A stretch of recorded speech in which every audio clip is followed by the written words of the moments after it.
So అయితే మీరు IT ఫీల్డ్లో ఉన్నారు కాబట్టి టెక్నాలజీ గురించి తెలుసు అండ్ అలాగే ఇప్పుడు రియల్ ఎస్టేట్ ఈ రెండింటిని కనెక్ట్ చేసేది ఏంటి? రియల్ ఎస్టేట్లో టెక్నాలజీ ఎలా ఉపయోగిస్తున్నాం అండ్ అలాగే ఆర్టిఫిషియల్ ఇంటెలిజెన్స్ అనేది కూడా మనకు ఇప్పుడు నెక్స్ట్ అదే లైఫ్. సో దాన్ని రియల్ ఎస్టేట్కి ఎలాగా లింక్ నేను టెక్నాలజీ నుంచి వచ్చా కాబట్టి అపార్ట్ ఫ్రమ్ దిస్ మీరు ఇప్పుడు వరల్డ్లో రియల్ ఎస్టేట్ కంపెనీస్ కూడా టెక్నాలజీ వాడుతున్నారు. They use CRM tools, they are using artificial intelligence tools for construction management. హైదరాబాద్లో కూడా కొన్ని కంపెనీస్ స్టార్ట్ చేస్తున్నారు. సో స్లోగా ఏంటంటే real estate will adapt latest technologies for selling, for construction management, for finishing or handing over కూడా technology వాడచ్చు. ఇప్పుడు మీరు లేటెస్ట్గా ఒక హై రైజ్ టవర్ వాళ్ళు they hired third party consultant to do the inspection process. So they are using high end tools to do the entire inspection.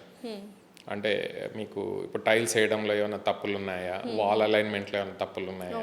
So అవి కాకుండా అమ్మడానికైతే ఇప్పుడు already augmented reality, virtual reality tools వాడుతున్నారు, 3D presentations చేస్తున్నారు. So moving forward artificial intelligence వచ్చిన తర్వాత entire building plans కూడా మీరు AI టూల్స్లో develop చేయొచ్చు.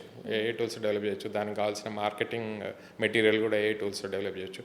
రియల్ ఎస్టేట్ రిలేటెడ్ ఏఐ టూల్సే సెపరేట్గా డెవలప్ అవుతున్నాయి. సో ఇంకా ఏఐ అనేది బాగా పెరిగి డెఫినెట్గా we will get a better planning, better designs, better marketing tools ఈ టెక్నాలజీతో.